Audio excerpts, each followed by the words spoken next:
Kryetari i komunës së Tetovës Bilal Kasami ka thënë se do të vazhdojë të realizohet bulevardi V.S. Bato në Tetovë në drejtim të fshatit Poroj dhe në drejtim të Qarkores në fshatin Trebosh, që është në realizim e sipër. Aktualisht, ky bulevard përfundon në lagjen Drenovec, respektivisht në fund të ish fabrikës së tullave.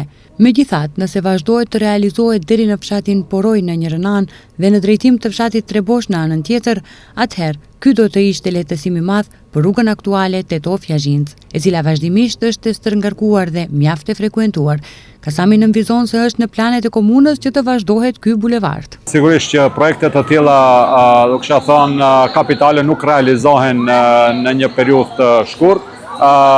Besojmë që në mbledhjen e radhës të Këshillit Komunal do të propozojmë programën zhvillimore ku është paraparë përfundimi i këtij bulevardi deri në Poroj, me çka edhe kjo rrugë do të jetë plotësisht funksionale. Në të njëjtën kohë jemi në bisedime me qeverinë, më konkretisht me drejtorinë për rrugë shtetërore, për të vazhduar edhe krahun tjetër që do të dalë deri tek Qarkoria, që është nga rruga apo mbikalimi në Trebosh deri në rrugën rajonale për në kufirin me Kosovën. Ky bulevard është një ndër arteriet kryesore të komunikacionit për trafikun e stërngarkuar në rrugët e qytetit të Tetovës dhe kishte për qëllim që të evitoj kaosin në pjesët kryesore, sidomos për automjete që vinë nga Shkupi dhe Gostivari dhe destinacion nuk e kanë Tetovën, por rrugën regionale Tetov-Jazhinc dhe Anasjeltas.